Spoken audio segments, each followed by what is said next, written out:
Casamance Nyoli buromi kontate Ate alebo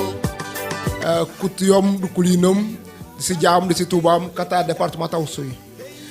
si yo jom ko ta tema si huna kutine hata émission ngai yan kone modi kayen inji dat yom Henri Koudaba Diédhiou ata kafon on jibile ta tema en partenariat avec la radio Kabisa FM qui nous salue de passage avec à sa tête le directeur Famara Demba Zoro di bu ko fekk Kabisa kamuda dema di jonul uñanal ka sumay joko bay département Oussouye uñana hulim hande jotal loli di kayen di kan hulim ha jobie uñana hulim hano handu funu bu tong di kan hulim ha jobie uñana la non département Oussouye emité de kanu ka sumay kammo di kala aku o mi butino emité de kan département Oussouye e jejo kayom do o salal emitay ne jokolal eglumetay carrément commodio de jejo kolil mante kay du ko an kenton ko law bodi majaka mata Oussouye yo di senu merci nje pop di safol nje ka jam Henri Diédhiou don jambena lommo anyela ta département ni buki ka yinol kafon nje mo di kasal bu ko fe kam ko ngatanga lin ko janten émission ngay yololal di kayen émission yaonkul don jambena la xomo no janten nolal di hel jak mo jantenal di hoñ holim da pakefak analo mo ukonya mo tudugelen nalo bijon na seteni andala bu wandu haseon una buti odonol ingena buti dio madinole émission ay yolla popola fe di sal anwan ami di ka janten émission ay kon hana kateta ma yolla njebu di ka safil njem di ka saf kate radio ay fop kaji modomi al tate kaji modomi al di kajante na kata émission ay bu ko fe di safil iyo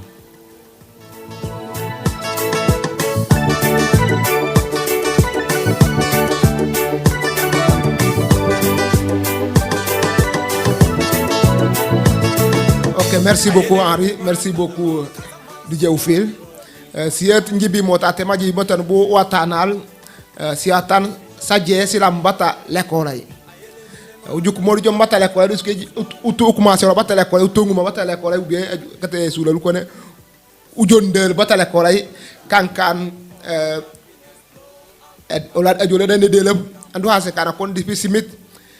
ujukale kana kon le ko lay yoyu dik ngul ci problème de ma Sénégal satawa babaj emusey kal grève depuis des années di bay foofu les élèves foofu kam di kaje po na grève minye si donal minye wahuma buma huitobu si Touba su son si to d'abord bor di l'école ay etabanyana waji modi jon jibi ngal hul ma ngal si bu tello la tata di kayen no kintenoral no hasal buma do mo kana si Touba su bu sal mo si to mante kay hujura ngo do kani ibi pumunto denul malagen grève yeba jene sembenge de Sénégal de Oussouye du jukala ko ñi la ko fan ko jodi le ko du kula ñul du ko no lal o lal buma olli si jile ko rut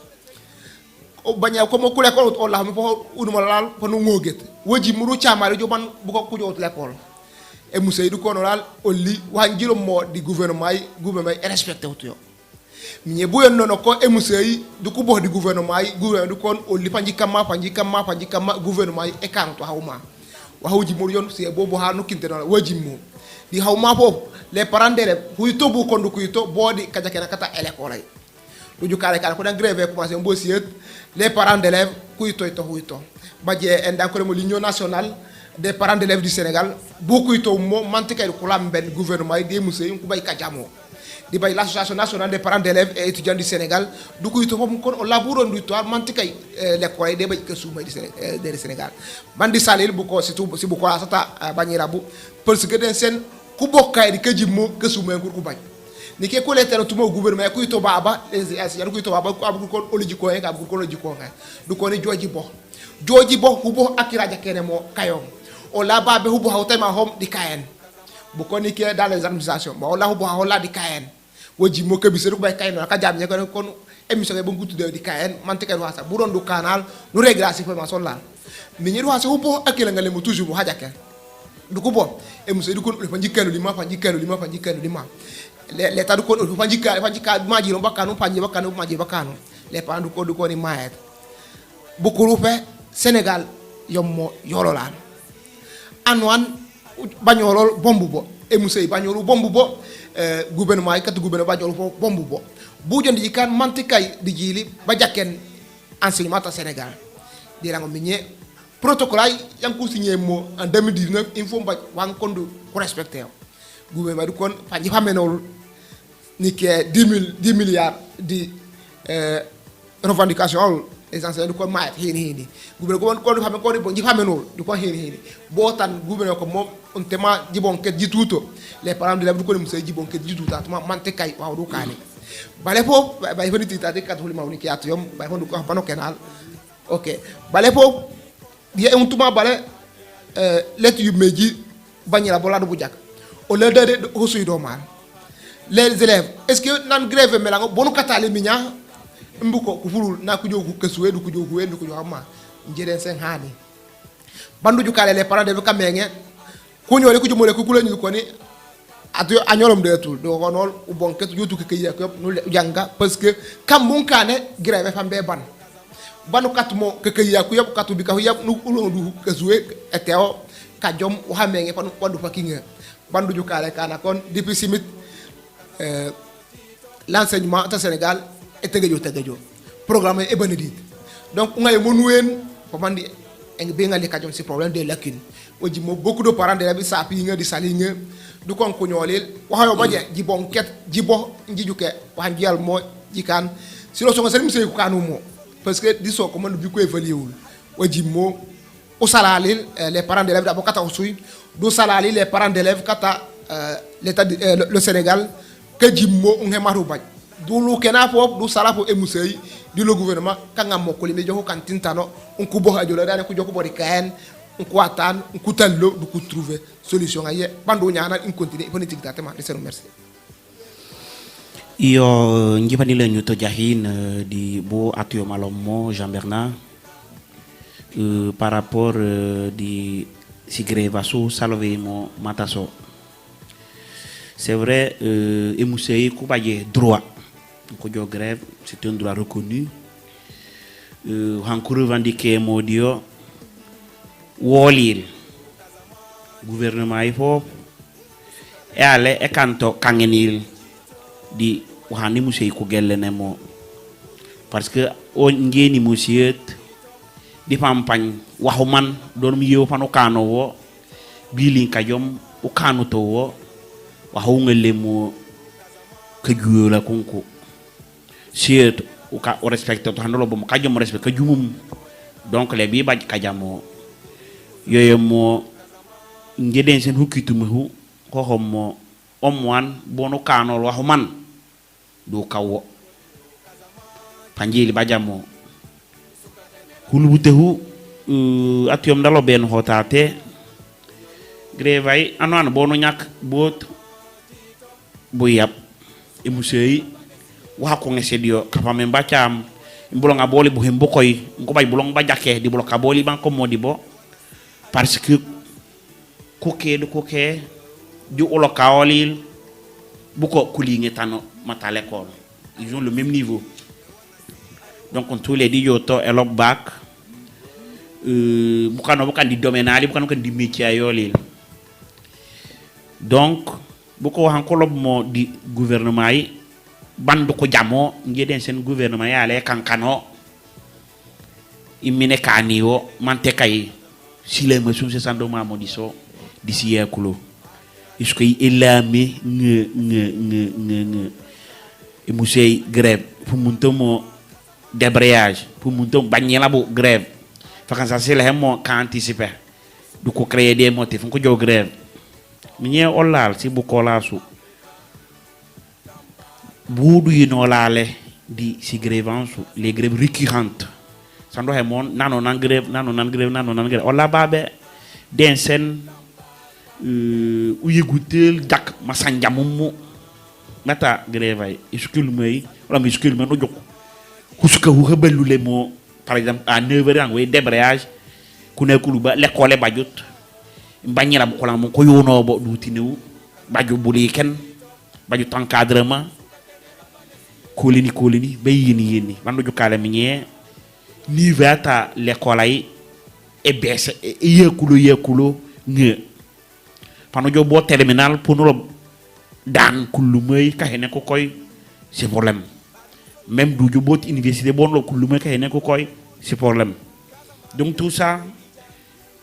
le kin sandu traîner mo depuis le bas âge bo total tout nduli mo le système laisse passer aussi singelo c'est problème ça me do di l'école ay donc on la si beaucoup la so ngi handi ba melo to jahin d'abord pano jokolal bagnila bolla bu don du jokolu malil eno seno grève e bajmo bajene jahin janko kanene di l'école bala ma grève jahina junju bagnila bu ko kan tout kueli jo ko hasu jo parce que c'est vrai grève ba mais grève ay et baj hatta kale pande be baj di eban du ko lañu l'école du ko lañu grève ainsi de suite donc on a mo kata bo bagnila bu minya e mo grève yo midio le ko janga le ko liken ku yeen balé ça cause problème niveau mi hanga mo ma baissé donc on la pano jokola bagnila bu d'abord bana mo du ki tule ñu leul ulo balde ko nahana ko kante mudu ko hu parce que maligen wala banan aja loki no chamol joban limu bacama bu di tegejo bati limu bacama no chambu etenge no ka wetenge dajo grève di lango unju jandala ko temo eta chamejo donc on sous ces problèmes ce mek sando ha se kanako on la fo do bajale ko lim handula bala bato les parents d'élèves surtout donc anona mi di ka jantene ka ta émission ay ana bay mo holim daylo bengelu ho no fameno lal kayno yo. Merci beaucoup Henri non dalo homo on la kafameno parce que esuro lu ko ne e jol han e beri busana wonulo bal nu jokko lal manti kay du ma jow kayon ujukumo di kabise du kon o canal émission ayu di kaen bo mata nu bo hal on la pe nu hasa bu don du jal enoseno ku ke umbukuto ku fulmo di yang emusey ku kambe musey kama baletu gel nu has wewji moy musey du ko yo grève et tout gel lempom nu has wewji mom l'état du Sénégal du kon o lini ki ho majira bakawo et on kamaji mo emusey no comme grève et tout hasa bu don du canal mante kay l'état du Sénégal de musey ko baj ko lim hano woji mo den sen hulim hufulu mo desu do nge sal nu hasal wewji mo mante kay e problème yu duidi bapa kenayo parce que anwan du blokol anwan di wanda bakani nol mi ñeburon du kanam nu jokkenal umbu kuma fe kan les deux parties sigisuka sirubo sibu moy mo sisuka esuka te musey esuka ta gouvernement yi paji kan ko buke buron du kana le ko ata Sénégal e jak bonan onan den sen olal amamo les parents d'élèves olo uito amo jon olo am o al mo matali non ali asin eloken hubo eloken dona hulim le deñi olo mo hulim om bonikan wa man du bonket o kawo parce que awone du jujuk des posi don du yeli bale fo ana je mo jelin tigi am ajuk mo karakan dan tate mane geni jelo bene jibon ket ye kro mama du has woji modelu bu mo mante kay de jow parce que juk mo jopit bañira bo lal bu la mengue e lal présentement miñe et fanu no lal wama bale kajum nanek se me jelin lanu ito anu o kitra nan ko mo kon les résultats seni kata hae kono ken ko bajut donc mo ko tuju ka kana kon huken huendalange donc nous profitons de l'occasion pour sensibiliser la population les parents d'élèves si yomo l'école si yomo examen Malegen tëggajoo lay ne bale nan tëggajoo moo doon xam moom mat añooli noonu ran ken tonu kan exercice maya sote hutim sangu kam mo dero bala nyana kanso mante kay nan komo bi kula ñul buy no bo ngar bu jobi na botum kajom de gisamay woji mo émission eta di kayan e kan kan émission eta kusabo émission eta buhabo émission eta karambeno mante kay kajom département taw soy de boka parmi les départements kado me ko le taux de réussite dépend hambo oju mo e taux de réussite ka gagné mo ka bay mo réussir mo sigi sama su du ko xam mameng ici département su ko sofa ban den sen oli jamo tate kata ke bise bu ko fa jamori ka jante na ko fa o hawdu nyana mo yoy mo kana ko kutiyom kulinum situbam o lape l'école yo lal l'école yete e musey bala ujukumo l'école de sanji du ngala nga banyira bolo jose ne musey bandula ñulel du croiser les bras et tout mata banyira bolal et on ali joji kamma et tuju kelal wa ma ko muri kana kata l'école parce que les crises scolaires les mbata e musey bala olli na jira mo tatu tate gile ko mo effet jelen di jangi anticiper les grèves nji jow mata ni ke bon jow vacances bon jow les kala mo les meneurs du kan kon nous avons parti d'un mouvement les qui jow mais tatuma minier badje des cadres de concertation sabadje dans chaque commune c'est le moment il lance appel au cadre de concertation communal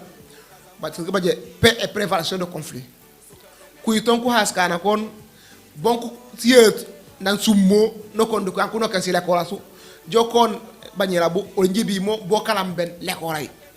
parce que l'école tegajo mo lejo bu don du canal l'école e be jori ke sumay du ko bo du ko musa buku du ko mi ñemono mo canal madam mo canal grève lete bañ bande sen est-ce que to mo ne kam minya pan sumu nga l'école fe jori kayon o ji mo renu l'école ay le yata nano le yata bu kan kuruba yata département brafa mané gen huken añil ata esukay fa ba siet elu mo defu nu lango añula lu tataki añula lu takani añula to kanma mi ñadu ndu jaar bale ka helal an ka sen buinum an kata den sen kate esukay fa dikayen yomo éducation mo kay oui allô oui oui akezulo ayma Bodo Kane. Kasuma dari Jean Bernard Diatta. Away ma? Aymo. Allô? Allô, oui, away. Inje Jean Bernard Diatta. Jean Bernard Diatta. Yo. Bedin de Rohia. Rohia? Diallo. Paido onkulo? Cité Palmier. Paido onkulo? Cité Palmier. Cité Palmier, ok. Merci. Kasumay bala. Yo. Devant pas nous contribuer à l'émission ngay. Di kampanye kan contribution de mission ngay. Yo jall. Yo parce que depuis no bobu ñe ngam di ka jankene minen ci ma yé bañ. Mais di contane yo parce que ci sa bagé man ngam di jankene mu do. Merci. Di huri ma ngi tegu mi ñama tele ko lay bañ la bu. Huri ma sumé ci ko ci ci no di. Merci. Non di lob momu bañé la bu grève ba bañé. Ouais. La que curiña l'école de Baguette Real. Okay. Au du soluli anu pigo. Uri ngumu do wale nek sa kole. Yo. Ula nyanto ba soxla di ke ya kole. Okay. Du jow du ko ni grève total. Yo. Le to la nyano ju fe kay ta kole. Toro konkon. Au l'essentiel di kane marsalu di débrouiller bu kana ku fay jomu joban l'école let. Okay. Ole jamu si bu ko rasu les parents d'élèves. Di la di ñef ngexa bu na ko remata l'école ma surtout hinki le fendioli fay. Okay. Panjon na kesi bu ko rasu kule di kalijante mata l'école mata grève ay bare. Bu ke pour régler mun ko gel len kuy lu ko xaas wa mo di mu grève ay ma bangila ba janga ko mo hinki. Okay. Parce que ngi toujours de la veille na l'école la fait mo normal. Dernier, l'école, examen, pour nous préparer dès le début. Okay. Là, tout comme on a que de mon examen, à du plutôt nous non dom du mukso ko. Toro konko. Di kat si selatu, di box di jang. Merci. Di wolo l'école, di tok lo si jaul fu ñu le ko ban. Di tan mu jaba di ngaru ko yalum di janga. Di ko mu jaké di wale won di li di reposer le cerveau. Okay. Mais rien n'est pour di kat xelo di l'école. Yata si bu ko ran su ñone mu bañi la bu jibo ñi mu l'école joban. Pajut kala ñu do contrôler luy lo ha sa ñoli man tom de l'école mental bege l'école mental de l'école u yu ji konkon Merci. mata normal manando mu je ko manela yab l'école du wawar u do du ker ula ko la ko de temps en temps do du kanu ha mental ni la yab am de l'école kay da tollu de l'école ala Okay. mais yake bu ke na ke kuy lo ko ta me bu ke ku ta ni ko ju même mission ngay yangi tebu mi ñe ci nge esu mom sumno Merci Roya. inkil grève ay gele mu kare kam meñe dani sen di konte di puru nu kana mat nu rure na mata bani la bola bondo mu puru du bu jog Merci to Diallo. ujo o kana ni law na jow l'école ajeri mbo l'école ba jus de la ni la baxé no dal ani la war ma l'école ka jom day la ke wor abaj me examen la na ke wor bu roko bola abaj bamu aw jamu jaw ya da to baya ka jom panu konta mata ndom du soble du jon ti jon ani la ho nyamu sana sendio bare l'école ba ci mi ñani la bu do mu do kana Okay. yakile mu nake non di lom examen de me jebi baju des résultats favorables ka jom di la ko kama ngani le mbo wa ko mu ko jangal ko lo wala wama to sigre ba su déjà ci bokodo Okay. ani law a réviser tout que yala dawale ne daje butino ngena l'école la ni ne commencé de fi ni lo banyi ba meñe de ni jili mu de ju ke ton di janga mata ji hakana ko grève ay ne ban mi ñi la l'école bon ku doublé ou les devoirs bandi ji kanto ko e ji mi jam di kalaw ci palom les parents d'élèves ningi yanken di banyi le boleli ningi lob du ko ka jom du ko lu ko bañ su may di bu tongabo ko ñaken mu du ko tok di l'école ali di sum do examen do ba jo handu fañ mu do sobel ku faali bang kom Amin. Emte jang kala ko yaw. yo di baj mo mini intervenir ci famille de la no Merci beaucoup. Yo Rokaya Diallo oli joboli Kasafi depuis cité Palmier bo soy di jamme bodulom par rapport à ta contribution di salpop bu ko fe kam ka jant ka te émission ngay bon mini leñul jahin di côté ata bagnila bu côté ata bagnila bu ma ligen isengi nga ilo bu mo matawa nanang oli gimate di le ko teke tek ko tiki suuf oli jaba jutu mo chance ngibuki di si bu kola kale kole ujo mo boli ko famen ko teki suuf mataka janga du collier bu yam du collier di l'école o hawo pano seni kakangni kata nu yanken to kombina ko teki onako nak mais miñe kone elmu deugengen ko teki di l'école ko tekki mo di l'école du ko ngali ku giitum baba do sana joko bab ba joko hen ko tek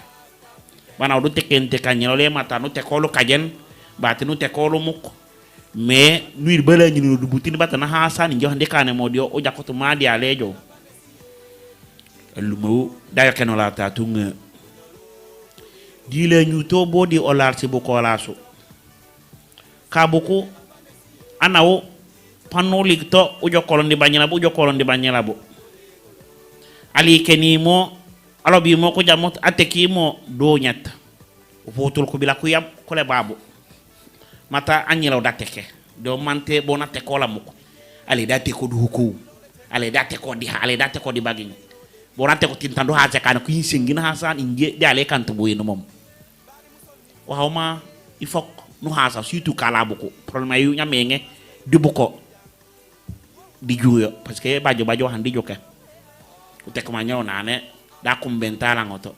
do mante o da ma panyi la bombu banyi la bu o la lo ale u joko la li siet na la mo nge teketi di l'école inde fo tekedi mo anya bona no sumo li parce que déjà aha sut tanda tollu mo njeriña ta l'école tanya kende jeling dakitasan kaminje iha semmo di kamma parce que afalo mahan aman umma dewto apala me hana man umma dewto a homu de bloco man nane l'envie comment on dit l'envie iñanay de kite commencer et puis iñan de butela ba mo kayal l'envie c'est un péché mortel o jok andi wax aw du fani no badjo parce que o mo daba badjo bana o geno to o hasbu dakana badjo ça c'est un péché mortel donc bañila bu o lalu alale uytoal lu joko lalil imbilum ko baj bu yenum jahin du koyli baju hakil di kajangako c'est très important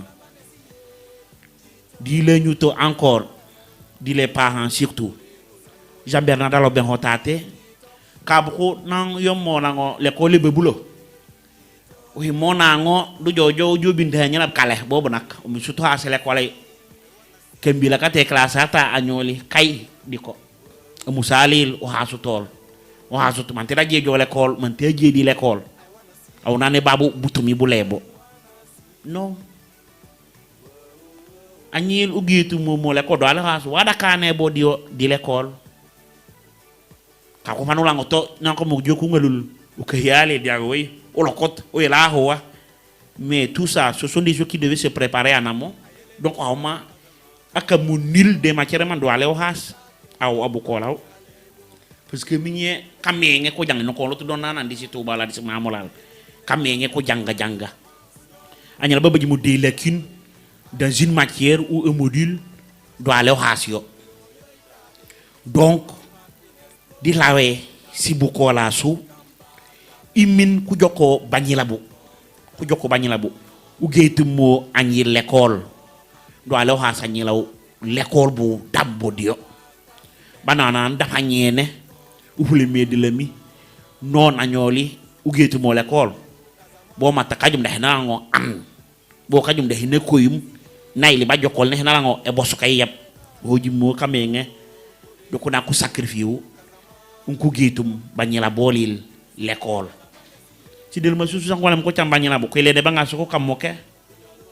me buto bata l'école parce que ka ko wonu jo tambanyoli dans le privé catholique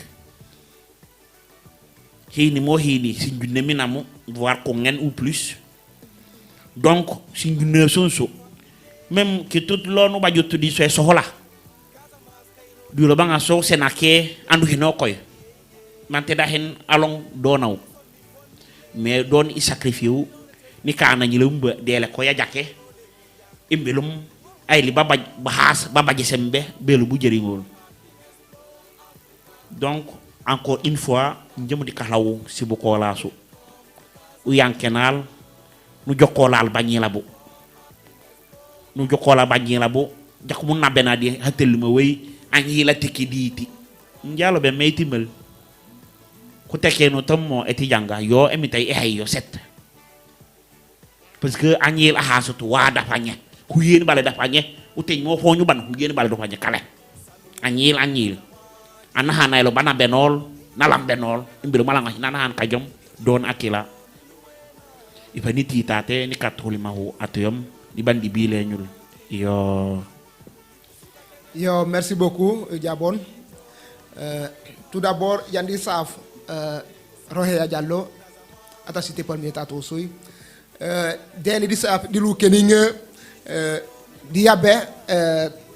contribution ga yab banden sen contribution yandu ha kana kon yabile ke sumay e belam ben si sumena sata di kayen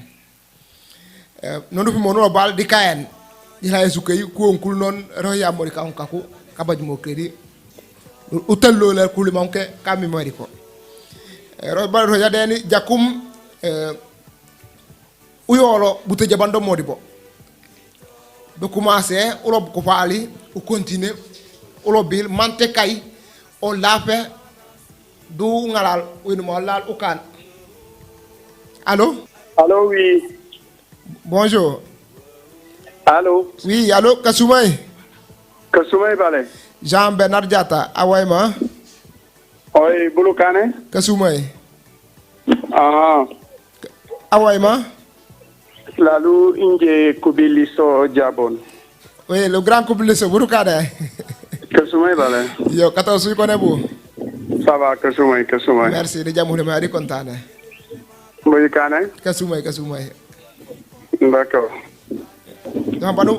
contribuer ici sous national. Bon, allô, mais là, il explique à Jamoul Jack, hein. Franchement, je ne t'entends pas bien. Derrière il faut pas nous contribuer ici sous national. Oui. Odial. Alors, mata l'école à Tabani la Boujom. Ah kay. Dio. D'accord. Bon, c'est dommage que écouter radio pour mata il est comment dirais-je, Elobay. Ah kay. Mais Yandi le mieux le boule, c'est que l'école est pas problème, effectivement.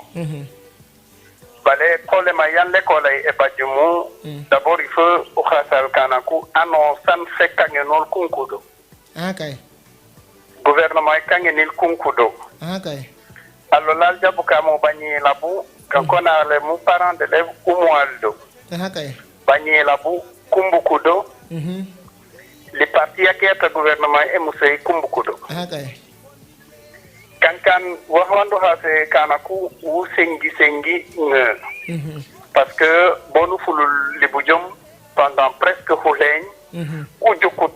agnoli le jo l'école et soumut jamais et soumut bot li gouvernement et soumut bot les parents d'élèves et soumut bot li agnela ko mol et soumut bot li amusa ola alors injeli kay no long il faut que min alolal fofolal se kandi hoy mo yetate annonçan ou kando kangeni c'est-à-dire où tokay tokata min l'école yetta Sénégal jakum e ba problème atoro konko jamais donc e wahandi jukto mo la ko mo London gouvernement don ale mo gouvernement buko ko wale ku kan wahan ko al mo ku kan man te kay l'école ele jo hokin ko kanyo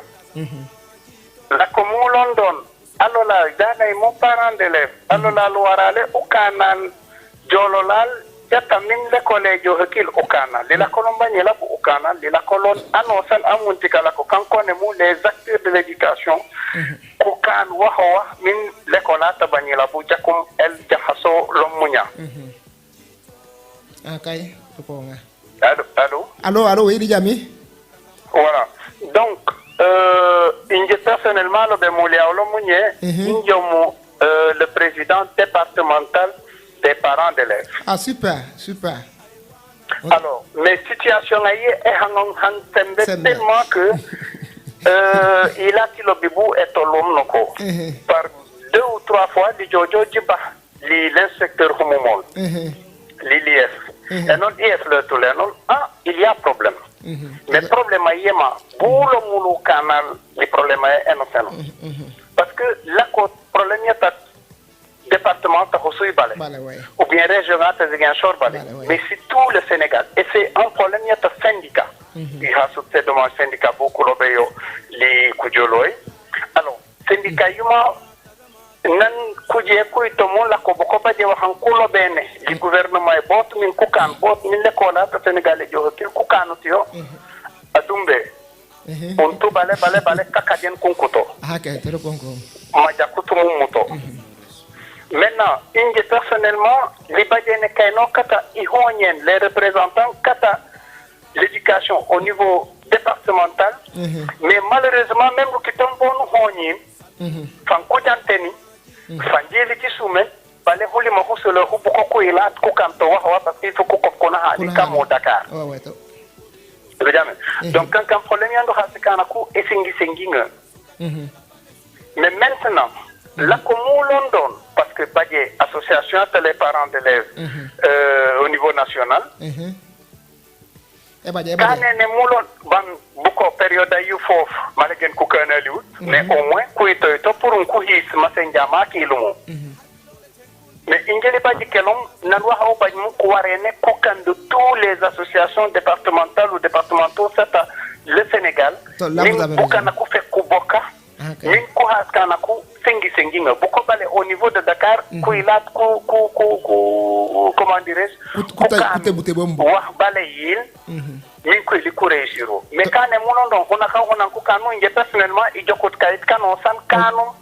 l'APE départemental ou l'APE régional connaît au Kanama parce que l'APE national connaît au Kanama. Au Kanama, oui.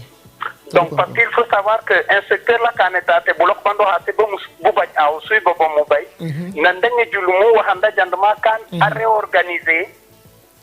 les structures ça les APE. Okay. La créer les APE communales pour une première fois les baj. Nim dire di changer ça fait il y a les unions communales ça les APE, ils vont qui le département. Le département, super. Jamais. Alors, maintenant, la problème à l'île, il faut que min la nyen nges bulo mulu canal min l'école la ejo lima hegena mata yo bot lima jaka mata banyela bolo la undu émission yando khase kana ku e warene e bil depuis nan fio bale ne mu wax wu ngejut mu ngejut na ngejme e ngejulo jakumandi la ko fof e dernière émission parce que Allah fof de par les radios communautaires ça et tomu samuli ka kam bulok bando khase kana ku bulok bemak batam matake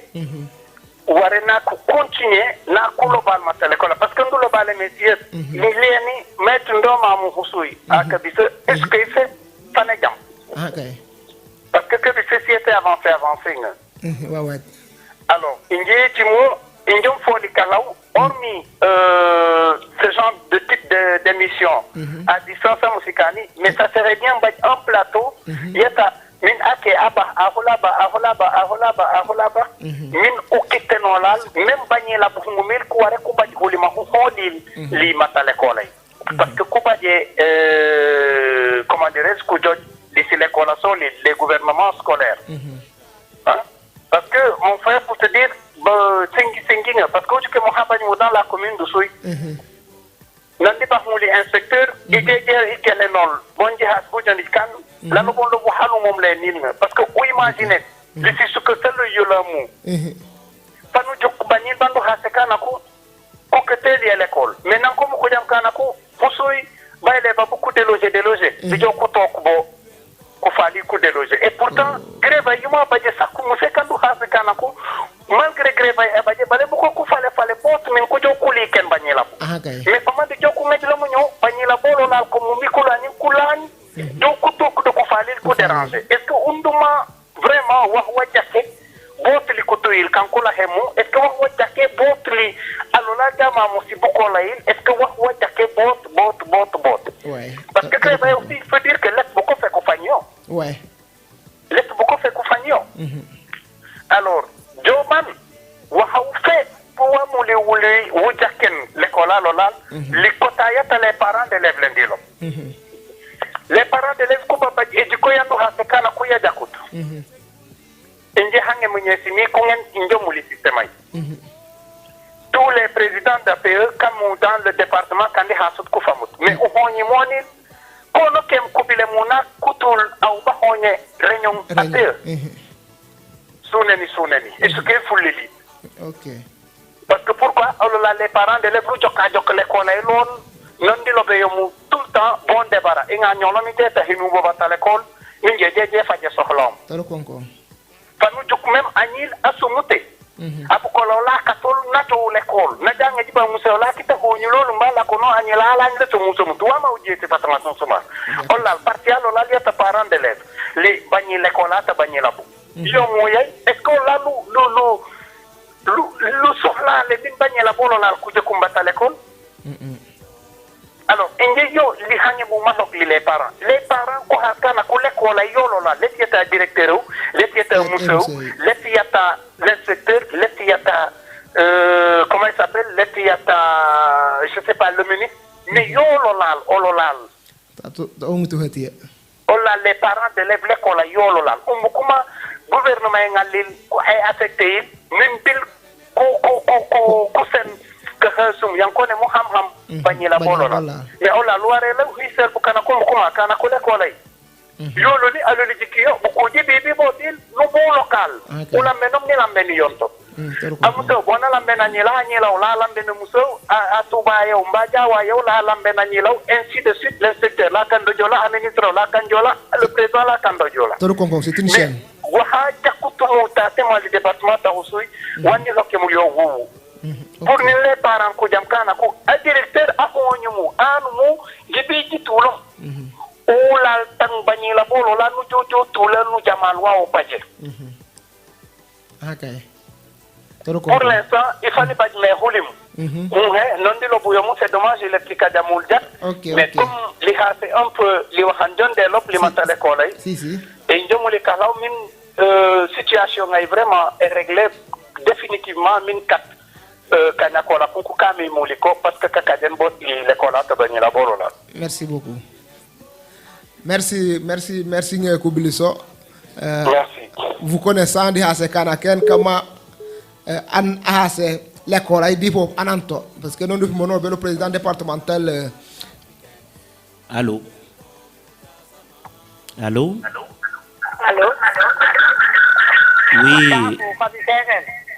Oui, Aïma.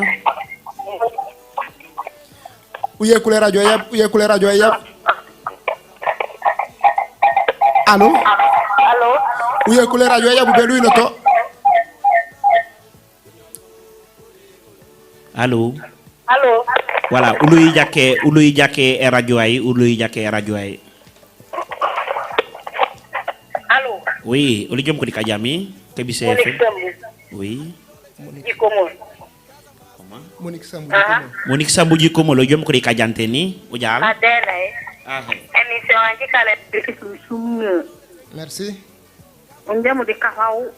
xam an Mariana balam ben wul bagnila bu jobu jantenu hanjiro be modio nalam de lin ku janten ku le ko ba tale ko lay. Amin. Wolof kala hay ko la mo ko ba jotu mo wolof.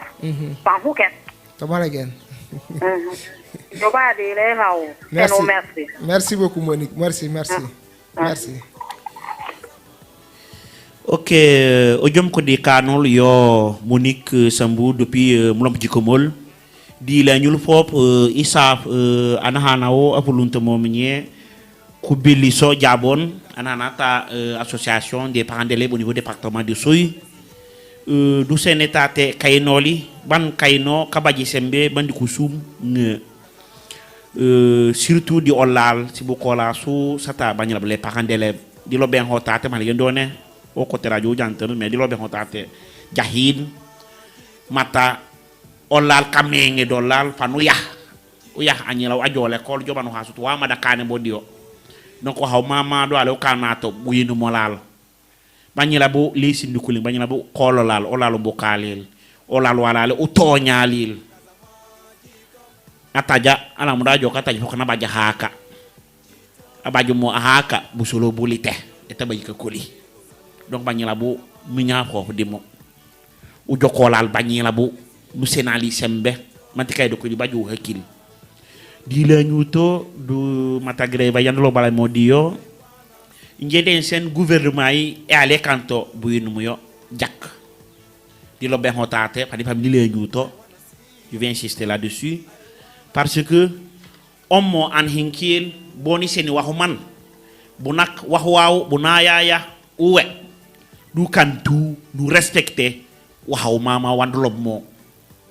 parce que oju mo nyamenge les grèves répétitives sabajemo grève sabajemo nano nan di kotiate e musey wa mboko ko bo hay ko kinteno bu ko musey les syndicats solil di gouvernement yi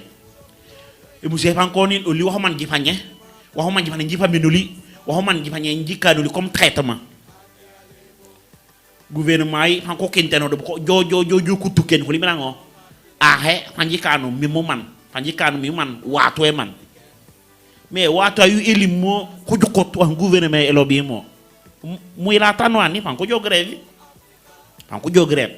parce que wax ko ni mo fanko kade kuylo le man ta kuylo bakani yo parce que si dem si badje bo waxo les hano on donne si de le musu unkuyen si de ça doit mo les solil c'est l'argent du contribuable donc ku signé les conventions jokman ils n'ont qu'à respecter les conventions ni monsieur ko jo l'école mbagn la fo bu jo l'école man ti kade ko ba has ba ne bu koy l'école ata minge esengi ne parce que niveau est quand trop bas. Donc tant que le gouvernement kokano to segigilité kokano to sembel. Oui, allô? Allô? Allô? Allô? Allô, Kabisa? Aïma? Allô, Kabisa? Oui, Kabisa FM, oui, allô? Oh, c'est le président des APE de la commune de Molom. Président des APE de la commune de Molom. Kadiaïbou? Oui, Jean-Simon Jafar Djedjou. Jean-Simon Djedjou. Ojom ko di Kadianteni? Voilà. Denei. Ah, Émission alou les souminga. Merci. merci. Et souminga et temalou et souminga yengi funumo. Merci. Dene waxata le kolay di bagnela boy. Den sen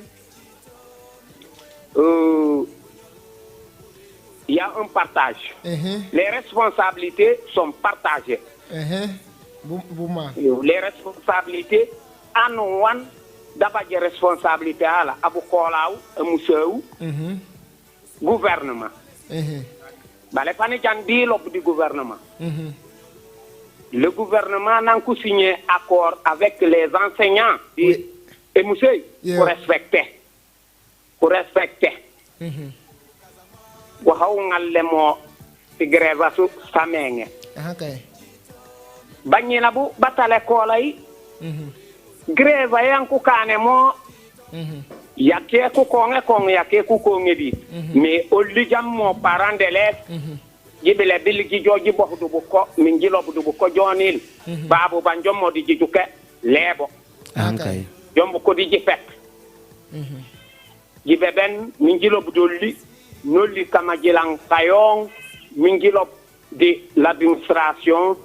nin e problème alul réglé ku jamayo li jam merci dile ñun olli jabu ko mo bagni labu les parents anwan aone una décision na ñoli ajo l'école bo xajom da hinela molul de mettre lumawi ma hegen ololi ko ke dololi